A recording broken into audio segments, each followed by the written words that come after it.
Really tells you they think Jake Paul's going to win. They're lying. They don't believe that. They're gamblers. Yeah. Daniel Dubois recently stopped by Jake Paul's training camp and shared his thoughts on how Joshua can be beaten. Having faced Anthony Joshua himself in 2024, Dubois believes his experience gives him real insight. Those close to the camp say Dubois feels he understands Joshua's weaknesses well enough to offer Jake meaningful guidance as he prepares for one of the biggest challenges of his career. I wasn't at all surprised by the result. I think Mike Tyson is a winner either way. Jake's asked for a fight with you. If Jake wants it with me, he can get it too. But I'm the world champion. Yeah. Give him a shot like that, you know. You'll just knock him out in the first round, within the first minute. Of course, but it would be a historical moment, wouldn't it? Dubois isn't speaking from theory, he's speaking from experience. He went head-to-head with Anthony Joshua and stopped him with a knockout in the 5th round of their IBF heavyweight title fight at Wembley Stadium on September 21, 2024. During that fight, Dubois dropped Joshua multiple times and finished him decisively, giving him first-hand knowledge of Joshua's rhythm, pressure, and reactions under fire. Because of that, Dubois is uniquely positioned to help Jake understand what it feels like to face Joshua's power, pace, and habits, insight that can only come from someone who has already beaten him. Your most famous fight yet against AJ. Was fear present in that moment? No.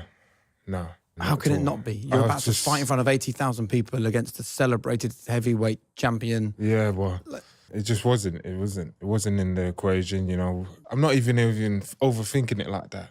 It's not even like that for me. It's like, I've been doing this my whole life, so I'm not going to get too overworked up about it. It's just, it's like walking in a park or, you know, just don't overthink it. It's, you know, if you like what your guys do, your jobs, you don't overthink. As the Jake Paul versus Anthony Joshua discussion continues to grow, it has become one of the strangest debates boxing has seen in years. The matchup blends two completely different worlds, leaving fans and experts torn between intrigue and disbelief. Opinions across the sport are sharply divided. One of the strongest voices comes from Darren Till, who doesn't hide his skepticism. Till believes there's a real possibility the fight could be structured more for entertainment than genuine competition. He argues that if the contest isn't fully authentic, predicting an outcome is meaningless. To him, the event feels designed for attention rather than boxing credibility, and he openly admits he has little interest in watching Jake Paul face a fighter of Joshua's stature. Who wins? Jake.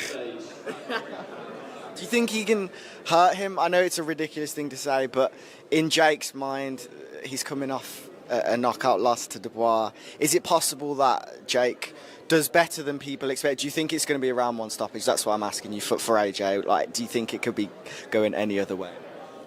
I don't know. Honestly, if it's a real fight, which I don't know if it is or not, he could get like really hurt. Really, like it could be like whoever sanctioned it.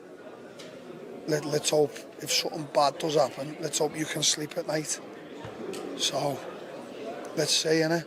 Let's hope you can rest easy if he gets severely hurt, which is a high possibility. I know you don't love Jake Paul, you don't like him. Would you be happy to see him get beat up like that? I don't hold no ill towards Jake. Don't give a shit about him really. If I ever end up fighting him, great. If I don't, he's not someone I think about. Yeah.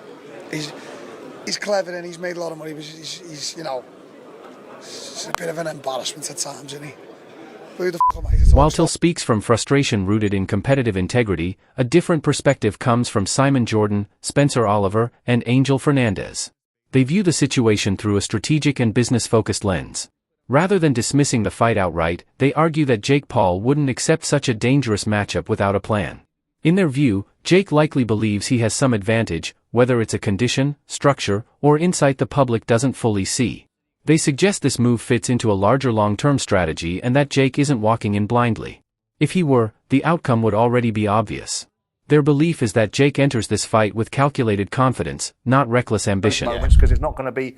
Jake Paul's going to not be that stupid enough to put himself on offer for that. Yeah. Well, I don't think Jake Paul is good enough to stay away from Anthony Joshua for even 3 minutes, never mind 3 rounds. I don't think, he's not from a boxing background, so he won't have that ring IQ of knowing where you are, backing up to the ropes. You can sense the both ropes beside you. You know you're getting close to the corner, so you take a step out. He hasn't quite got that just yet, and the relatively short period of time that he has been boxing, he's done great, by the way, to get to the stage he's at. But there's great for a YouTuber and there's great for a two-time heavyweight champion of the world. He's an Olympic gold medalist, and that's where he's going to find out, I think. Where are you? I mean, I said it a moment ago, which is Jake Paul's quote about Anthony Joshua being chinny. I've said repeatedly, without wanting to be disrespectful, having never laced any gloves and can't do one scintilla of the things that you boys can do, that I always felt that when Anthony Joshua got hit again, despite the build-up after Jermaine Franklin, Robert Helenius, Otto Wallin and Ngannou, that I thought he would get stopped or have challenges. This assertion that Jake Paul's making that Anthony Joshua is chinny, is there, I mean, I know you're going to be respectful and courteous to the person you work with. Can you see any evidence of that in Anthony? I mean, obviously people talks about, like, obviously from the Klitschko going into the Ruiz, going into Dubois. Obviously there is questions about it. I mean, how I consider someone chinny is someone that actually, the moment you hit the person basically just like doesn't come back. It's just chinny for me is someone chinny that the moment he gets hit, he doesn't get up. And I think AJ has shown character in terms of like being in the back, being on the floor, stand up. Johnny Nelson offered yet another angle, balancing realism with appreciation. He said that anyone claiming Jake Paul can genuinely beat Anthony Joshua probably doesn't truly believe it themselves. In Nelson's view, those opinions are driven more by betting odds than real boxing analysis.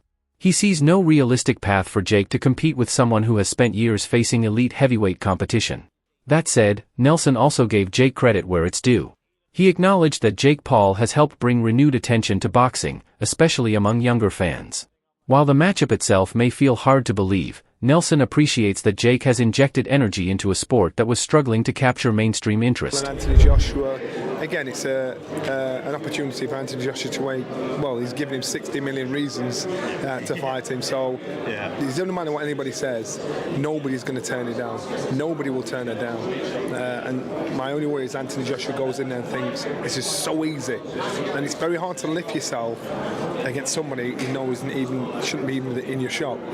It's very hard to lift yourself, and that's when you make mistakes. We know Anthony's made mistakes before. Will he make a mistake again? I really don't believe so. If anybody tells you they think Jake Paul's going to win the Lion, they don't believe that. They're gamblers.